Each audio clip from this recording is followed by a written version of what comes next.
Hey everyone, welcome to the Greg Chapman Show. This is a show mainly meant for educators, facilitators, trainers, conducting workshops virtually or face-to-face on behavioral topics from leadership to self-awareness, high-performing teams, and so on.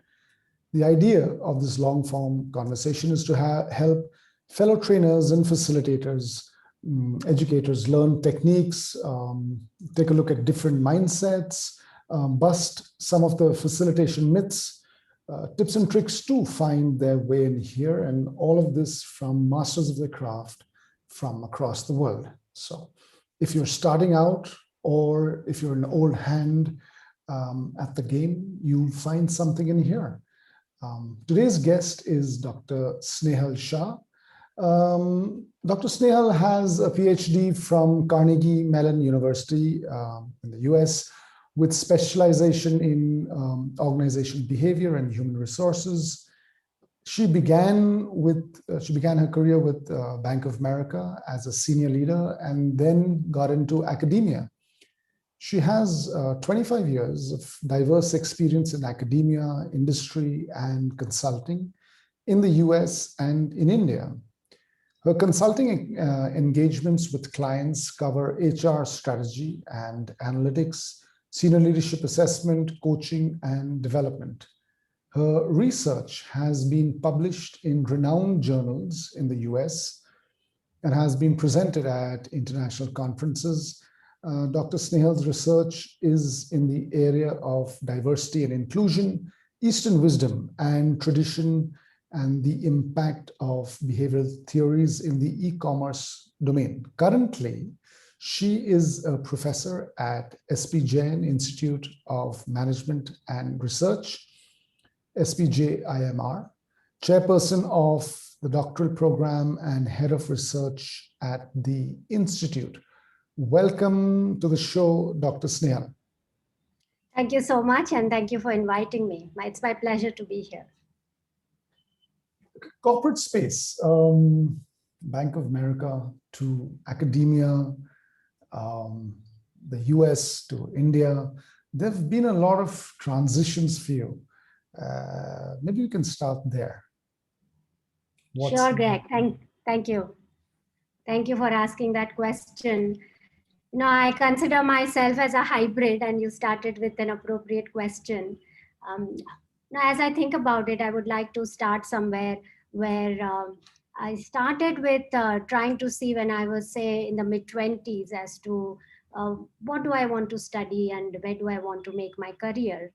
And it sounded like MBA was a good thing to do. A lot of my friends were doing that.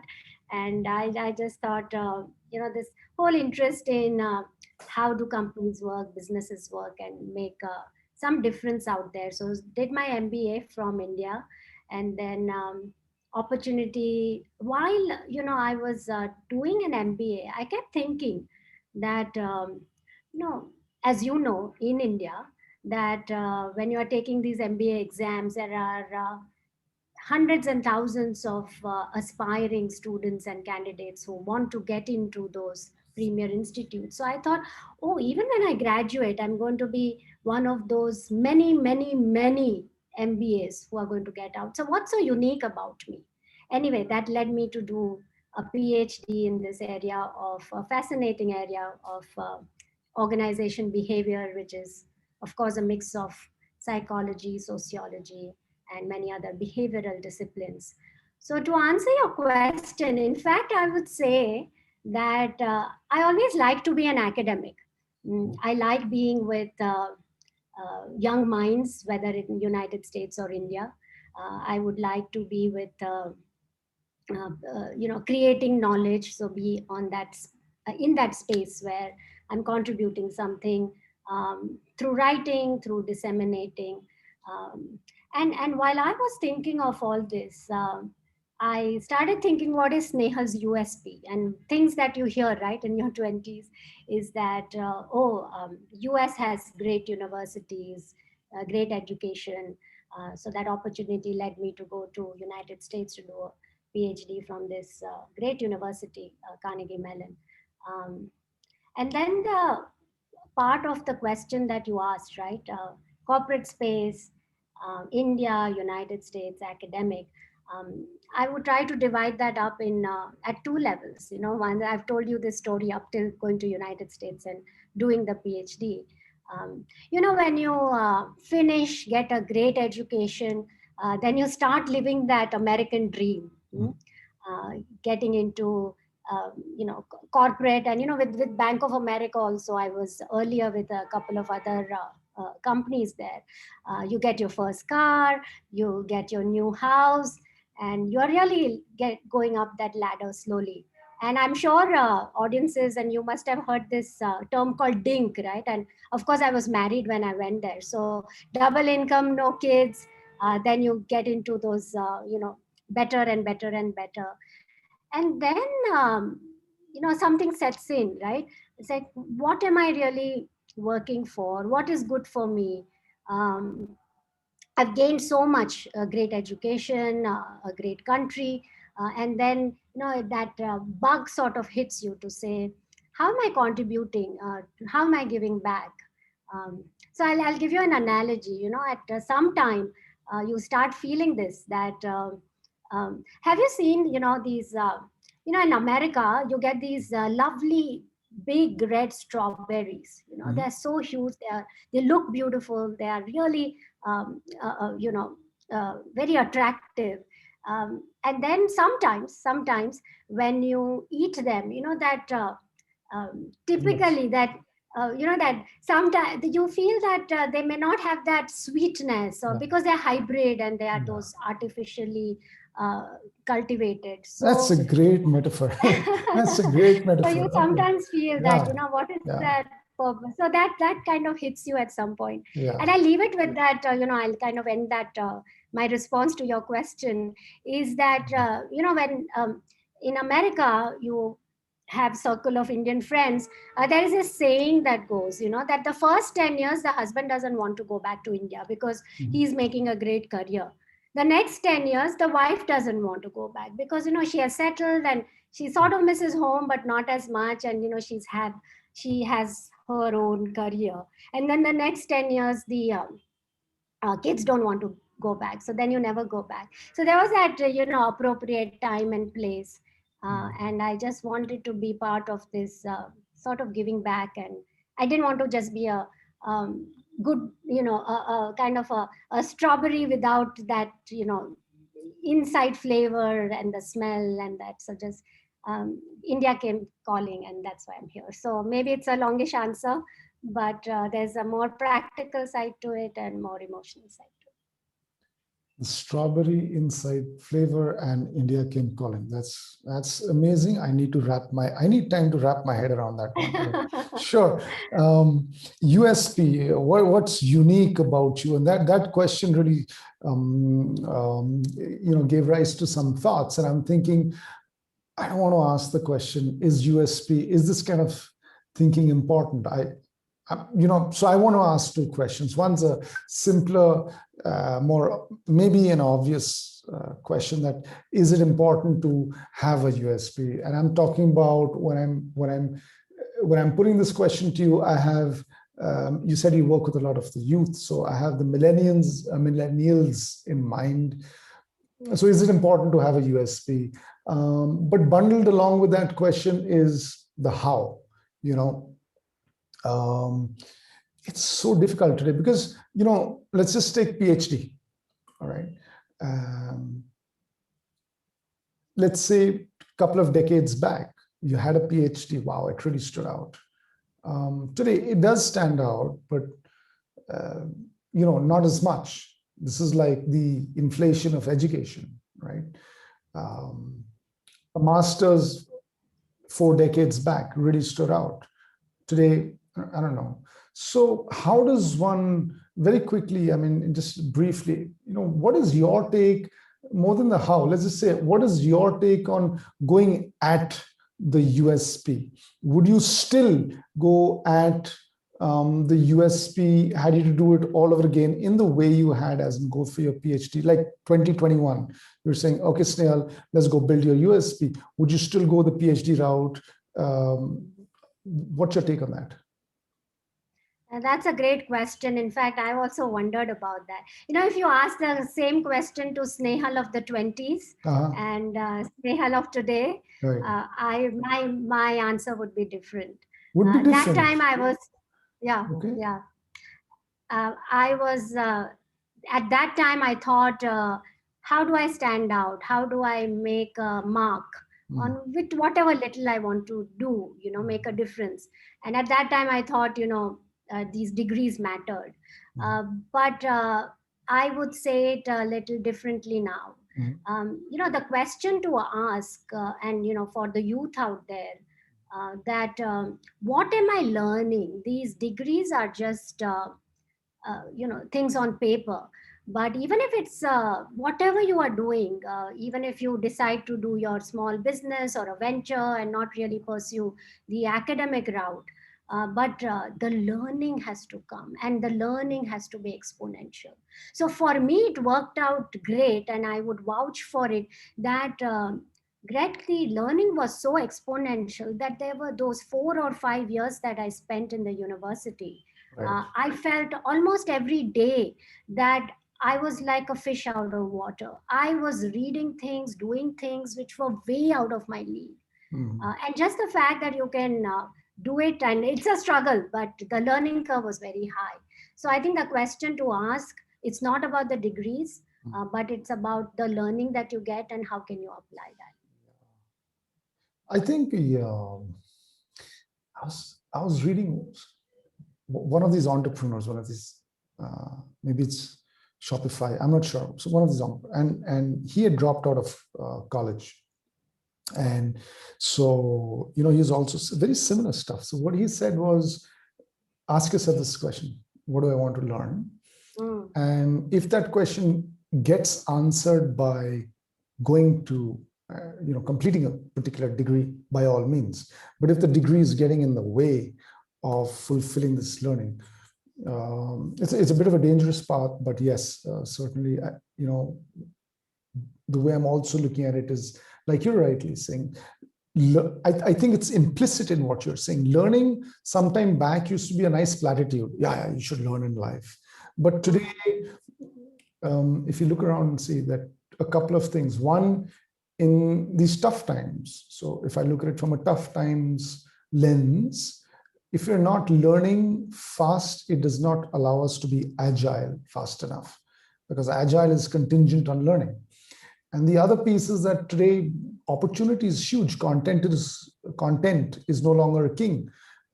You want to pick up something from music to writing or journalism, astronomy, the sciences, whatever you want to pick up. So you have these courses out there, a lot of them free, a lot of them coming at a very reasonable price, and you can go and get educated. So completely resonate with what you're saying.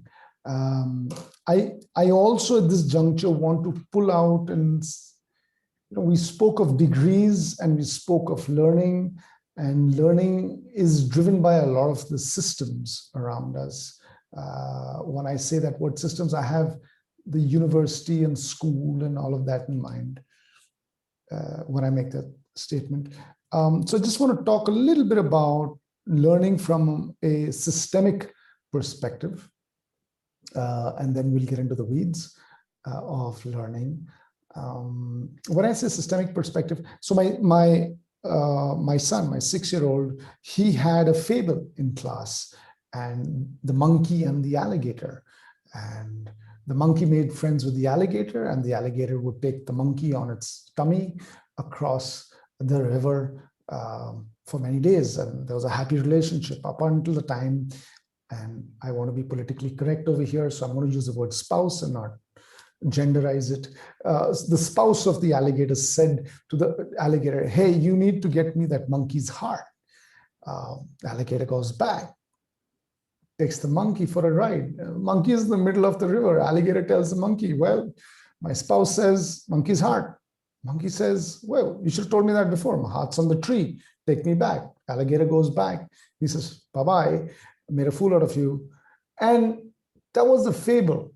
Now, as the teacher, decoded that fable, summarized that fable, let's just say. She says, so what's the moral of the story? And my 6-year-old, he goes, don't tell the truth all the time. My 7-year-old, he says, don't tell the truth all the time. She says, no, you have to tell the truth.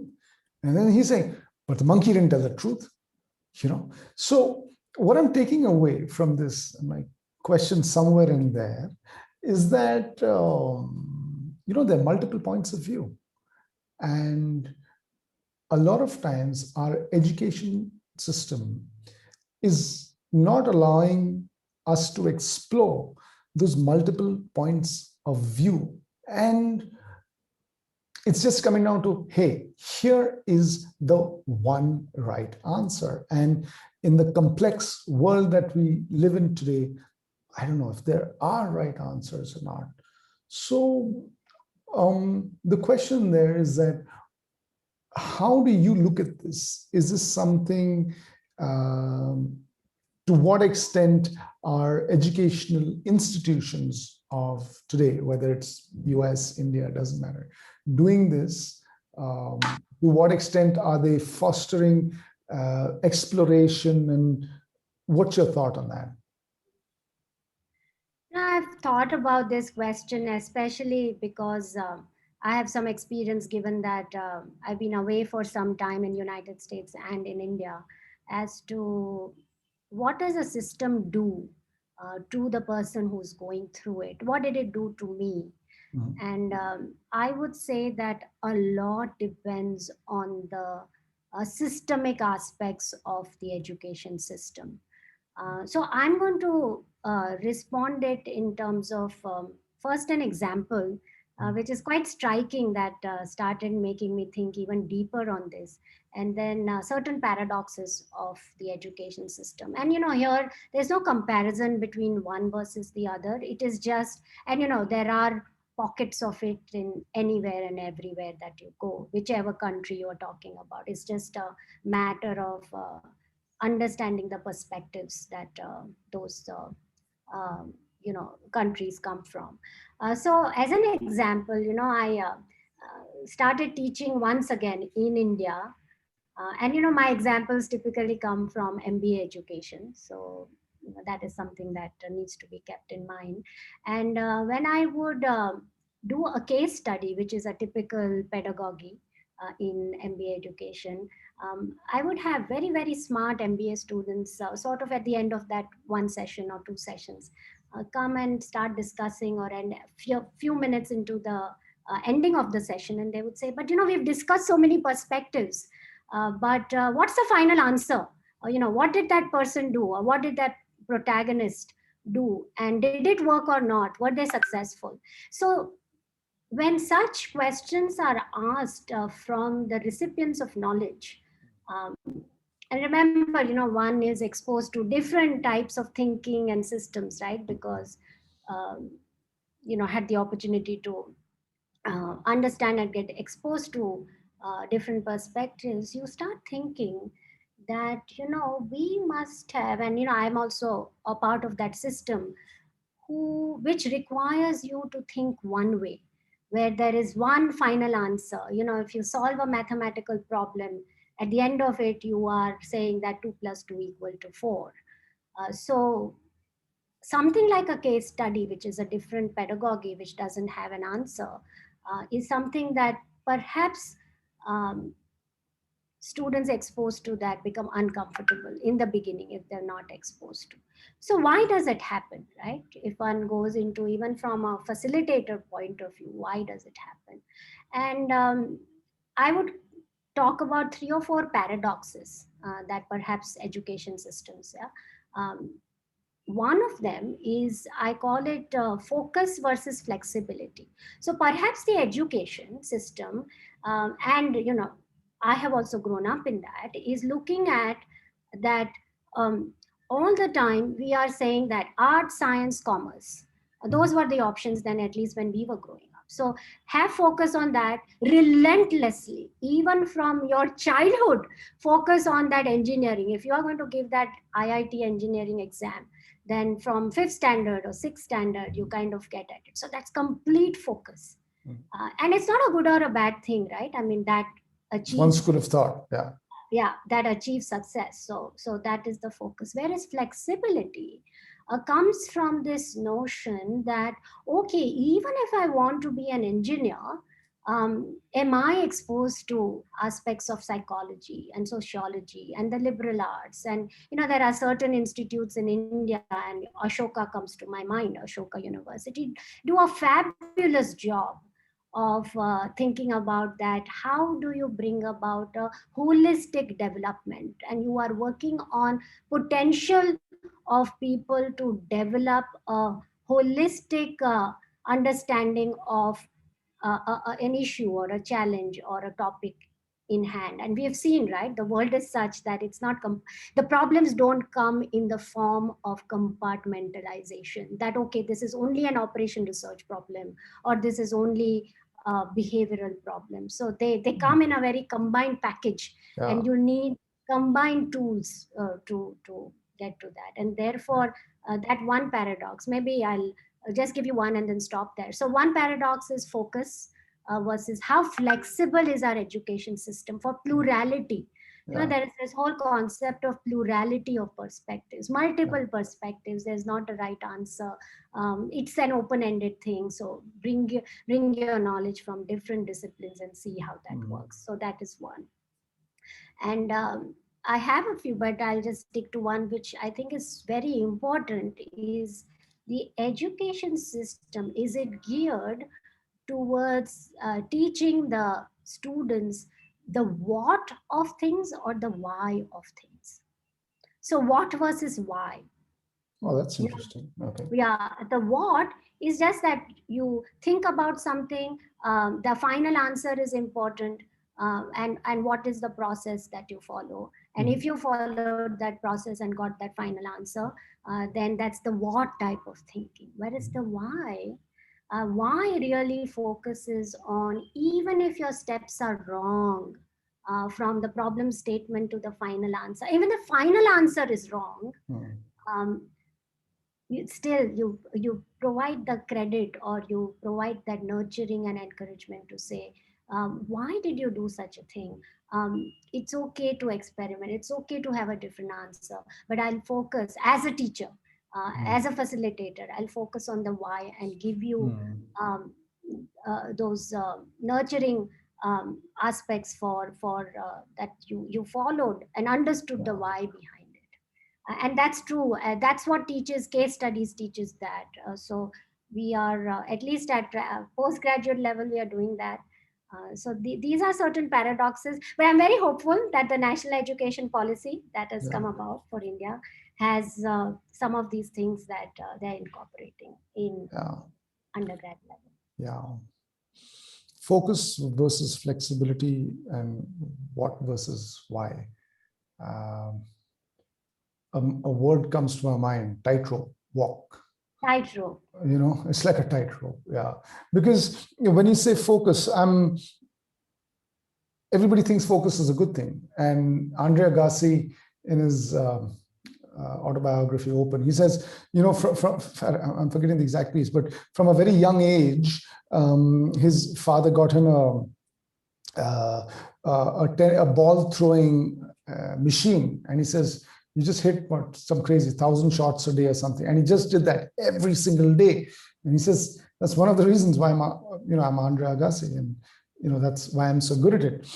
He says, but I hate tennis. No, I hate what I do. Right. So yeah, it's everybody thinks focus is a great thing, but it also, like everything else, has its downside. So that's how I'm looking at it. And when you say focus and flexibility, what's different today is that for a lot of us, we're operating out of a space of privilege. We've got the money in place for a lot of us, a lot of parts of the world, India and other places where people don't have that money. But for a lot of people, for a lot of millennials starting out, for a lot of people starting the jobs or in their jobs, beginning or mid-career, they have that threshold level of money, whatever it is for people. And what I'm hearing a lot of people talking about, of course, I wasn't able to do this is, as you come to a certain point in your education, whatever that point is for each one, just go travel, do some divergent thinking, just go watch, see. And, you know, I'm attaching that to the word that you use, flexibility. See what's out there. How do you know this is what you want? Yes. You know, focus, right? And then allow it to emerge. And I think that's the flexibility. And clarity is a very funny thing, which comes stopping slow of a snowy evening, I guess. You know, it takes time of trying out and zooming out. And a lot of times people are just getting stuck in, this is what I decided. I'm going to be an engineer, nothing against engineers. And then somewhere down the line, then they say, no, it's so damn tough to pull out of it. So this whole thing of focus and flexibility, I think the balance has to keep happening both ways. And and if I can add a sentence to that, you know, focus is a misconstrued word. In my view, focus on effort. But what we typically do and what the education system does is they focus on the outcome. Yeah. So as long as you are focusing on, you know, you cannot not work hard. You cannot not put in the effort. And exploration, discovery, all of that comes with that. But you know, thinking about we are at least I know my mindset early on was too focused on what success means was just one thing. It is a linear, just going up and achieve that pinnacle of whatever that you're pursuing. It's no longer that. I mean, if it is that, that means focus on the outcome. But if you focus on the effort, even the journey that you take is successful because you had a good time and you enjoyed and you learned. And I'm not going to ask you a question which is going to get me in trouble in all kinds of places.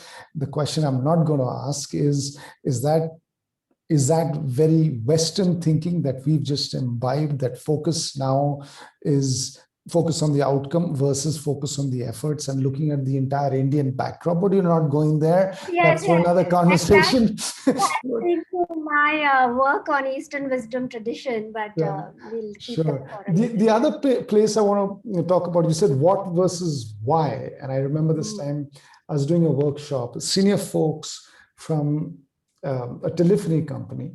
And so there's this guy sitting in, a senior guy. And I asked him, I said, so what's your next curve? And he says, I'm going to get this. He's at a GM level. He says, I'm going to become whatever the next level was. He said, that's what I'm going to do. And I said, why? And he said, I'm going to earn more money. I said, why? For a little while, he just stopped. I'm cutting a long story short. There's a couple of whys in there. And he just began to reflect, smart guy. And he says, you know what, Greg? His mood just became very pensive and almost sad. And he says, you know what? I have never stopped to ask myself this question. Why? Simple question of why am I wanting to rise up? And he says, as a result, what happened is that on the one hand, I had to complete on certain parameters, targets, whatever. And my appraisal was around the bend. On the other hand, this is pre-COVID and all. So on the other hand, I had to attend my brother's wedding. And if I didn't complete on my targets, I was not getting that promotion was in the bag, right? But I had to demonstrate those targets. And he said, so guess what? What did I choose? I went for the targets. I did not go to my brother's wedding, real brother. My brother doesn't talk to me till today. And he says, that's, you know, I can never forgive myself for that. And he says, that's just because I didn't ask the why. And I see, you know, what you're saying is that the what versus why is so important for us. There's nothing wrong with the rat race, but ever now and then questioning the why of it and why we're there in the rat race. I think that's huge. That's redefining success. Snehal, I want to change gears a little bit now and say that you have seen the best of, I won't say both worlds, but many worlds, you know, the West and the East, the corporate and academia, right? And not just the corporate, but at pretty senior position in the corporate, and of course now at a pretty senior position in academia, and you've been like this for a long time. And I wanted to ask, when I'm saying corporate, I'm going to formulate this word saying facilitation, which is a very corporate word, right? Facilitating learning. A facilitator comes in, there is a group, and the facilitator facilitates learning. Then there is teaching on the other side. And if I just Venn diagram that, I'm sure there's a lot of commonalities. What I'd like to go is saying, what is or are some things that facilitation can teach teaching, right? And of course, we come with the vice versa, but what's something where teaching could benefit by learning from facilitation, in your view? See, I look at facilitation as, the overall objective in both teaching or facilitation is getting the people who are getting knowledge or the learning, how much have they learned, right? And whether that learning can apply. So if you say Bloom's taxonomy, you're saying that it's, gaining knowledge, understanding, application, and the other synthesis, analysis, and synthesis. So if that is the objective of both, I would say that facilitation and teaching, they are just using different tools. But there are quite a few overlaps. I would say, even so, if I would start with the teaching first, I would say a teacher has to be a great facilitator, because of course, apart from the Nobel laureates, sometimes you listen to them, and their videos, and there could be a monotone 2 hours of lecture, and but what they say is so so much of wisdom and so much of knowledge that you keep listening. But you know the way I would see both is saying that, how are you taking the message to the audience? And in some cases, you will need that skills of facilitation, say for example storytelling, or getting some activities to get the message across.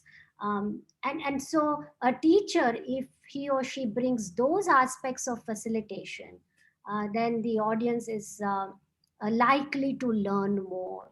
So if the learning is the main objective, you go back and say, what type of tool am I going to use to make that? So I don't see them two as two separate worlds.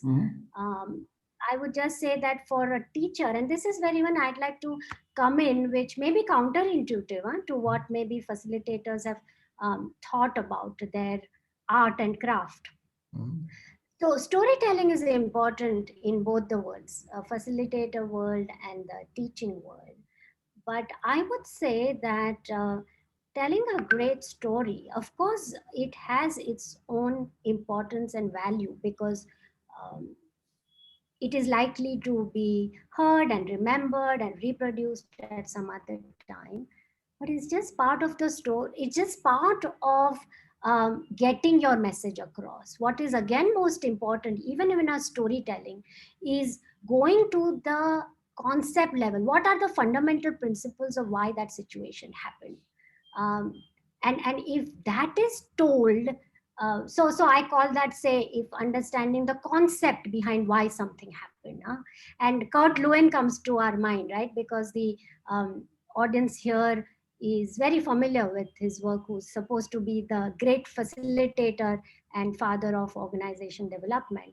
That one of the famous quotes he had said was that there is nothing as practical as a good theory. Yeah. And what is a counterintuitive in this, right? Typically, I have seen, maybe my experience is limited, but typically with students or even, executive education, you can't talk about theory and concept. They say, perhaps it's a little boring, or perhaps it is. Why do you need to know the concept? Story is good enough. But if you understand even what Kurt Lewin, theory is basically practice, practice, practice again and again, proven again and again, and that has converted to a good sound practice which has, validity, reliability. So that has worked well for in. If I were to say, what is the one place where you as an educator still get stuck when you're explaining a concept, when you're trying to share a concept, whether it's at the corporate level, whether it's at academia? What's some of the places where you've got the, and knowing you, you're a very thorough person, so you've got the idea, the theory, the method, and you've been doing it over and over again. So all of that is in place. I had a saying which I cooked up some years back, which said, apart from marriage, training is the easiest thing to get wrong. Yeah. So yeah, you can do everything, all your preparation, all your everything, and still get it wrong. I don't know if you've run into something like that. I've seen a few facilitators, very seasoned facilitators run into something like that, very seasoned educators, me also, lots and lots of times run into something like that. Are there areas like that for you, where you come in there, you think this is going to be an aha moment with the audience, they're going to resonate at a verbal, non-verbal level, but then it's not having that kind of an impact? So, do you have some places like that, and what do you ascribe it to? Yeah. Definitely, there are moments of a facilitator when you have prepared everything and then still it's not that aha moment. So let me talk about, you started off asking what are those sort of blocks or those things that did not go too well. Yeah. And I would say that one thing that I have always seen is that when you, meaning as I as a facilitator, has not taken enough effort to understand the audience's world. So you can have a great story. For example, say, I have an entire audience who are, say, executives from a pharma industry. Mm-hmm. And I do everything, I do great preparation, but simple things, that even selecting what examples you're choosing, Yeah. what case studies. So if I take a case study of a manufacturing sector, Yeah. or the best, so even say Apple, Apple Yeah. has many great case studies, Yeah. but they are in the pharma sector. Yeah. So even to think to that level of detail, to say that if they are from the pharma industry, what are their aches and pains, what are their challenges, what are their pain points, and how can I bring them out so that I can move them towards a different way of thinking, different perspective. So when one has not done that kind of homework, that's one. And I think the second place that where I have found that I get stuck sometimes is you are carrying a message of a certain thing, your activity is also kind of associated with that, so you have that facilitation aspects kind of squared away, but you are so focused on giving the message that you have prepared, Yeah. that you are not listening to the signs and signals that they are giving. Yeah. Yeah. So it is more of your own agenda to be done and accomplished at the end of that, 1 day, 2 day. But they are telling you a lot from their questioning, from their body language, from many other ways. And if you're not listening to those things that are not spoken, Yeah. it can absolutely go haywire. For sure. Absolutely. I know the feeling on both counts. Yeah. Not being in the moment in terms of not just what you want to say. The word storyteller, if you flip it, it never makes sense. If you do tell a story, right, it never makes sense, right? And it's always a story first. And yeah, I mean, that really sits very deeply with me, because to me, in Gregory Bateson's words, the story belongs to the listener. Yeah. And so that's where I'm coming from, and saying that if you're not there in the moment, and the moment being not only in your head, if that's so, educating and teaching and facilitating is one place where you don't need to be only in your head, you need to be out there as well. And if that's not happening, the best of us can get it wrong, knowing everything can still get it wrong. And I think, of course, prep and hard work, that, important pieces. What's a couple of books, one or two books, that you would recommend fellow educators to read up on, to pick up the craft a little better? So this book is out there for some time, so I don't know whether facilitators and friends have read it. But one thing that I would definitely recommend is this book by Carol Dweck. She is Could you spell from that out, please? Carol. ROL. Yeah. DW. ICK. Yeah, Carol. Carol Dweck. DWECK. DWECK. Okay. Yeah. CAROLDWECK. Okay, sure.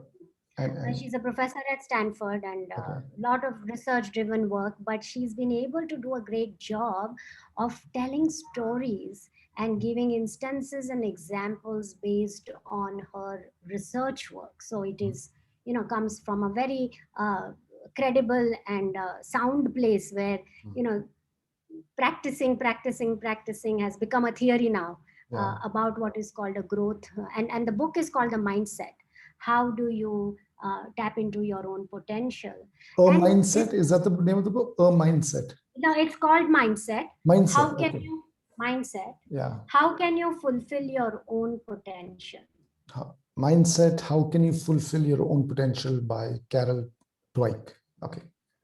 And this is fairly small, maybe a couple of 100 pages, but it's a phenomenal way of looking at that when you are a facilitator, how do you focus on yourself and on others about creating that learning mindset, which she calls the growth mindset. And it also speaks a little bit how we started off in the beginning, is to focus not on the final outcome, but the effort. So, those who focus on fixed, and she has lots of examples to say, if you just focus on performance, final grades, final outcome, it is more of the fixed mindset, she calls it. Whereas you are looking at the effort, the trial and experimentation, discovery, and opening up your mind to different aspects of that topic and domain, creating that nurturing environment, not to be judged and labeled. Yeah.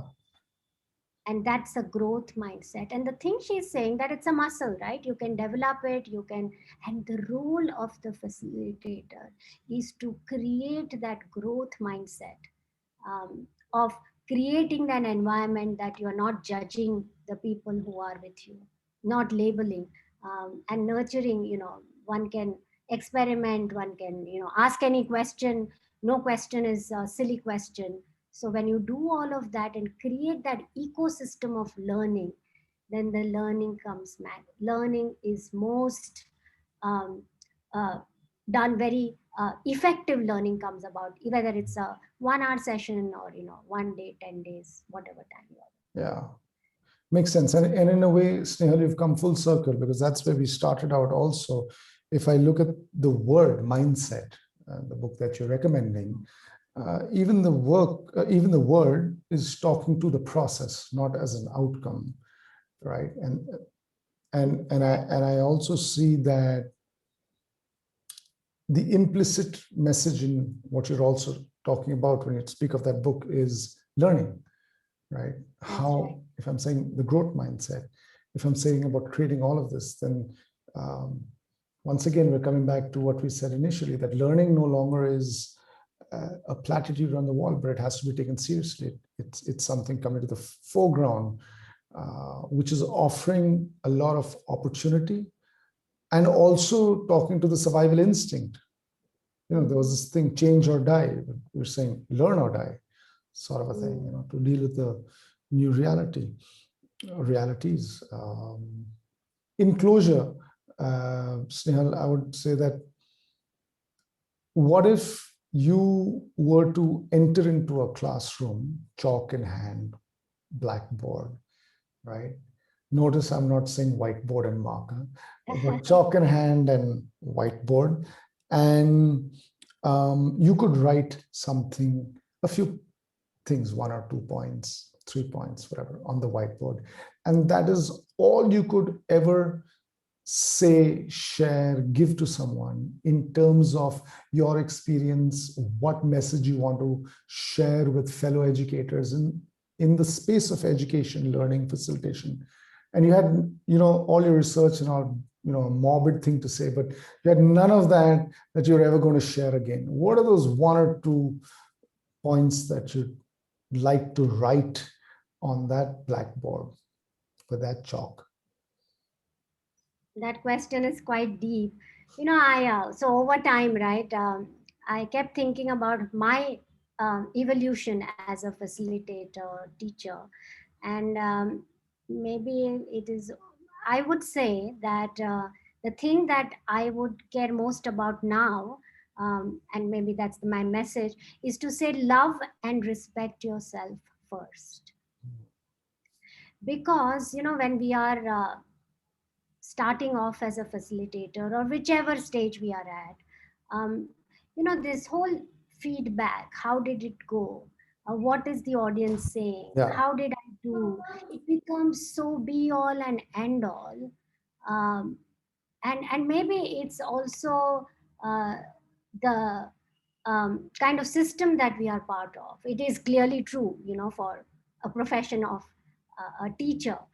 uh, but that time, you know, you have to develop that courage of conviction to say, um, I am in this profession. My sense is to, you know, give what I know. So when the space is coming from a sense of giving, a Yeah. sense of making a difference, but all of that comes in only when, not only, one of the things is to say that I'm very happy and joyful of being in my own skin first. So feedback may come and go. You know, things might be said about my delivery, my content. Of course, I'll improve and I'll make that effort. But I did my best job to give and share what I knew. And if I have done that, then it's fine. I'm a good facilitator. So love and respect yourself. Otherwise, you know, it can be very disheartening to be a facilitator many times because others are judging you after 1 day of workshop, 5 days of workshop. So one can lose that. You are walking a tightrope, as you had said earlier. But if it's coming from that inner space of doing good and contributing to others in their knowledge, then you'll be in a happy place. Simple, but very, very difficult. And, Very difficult. but I think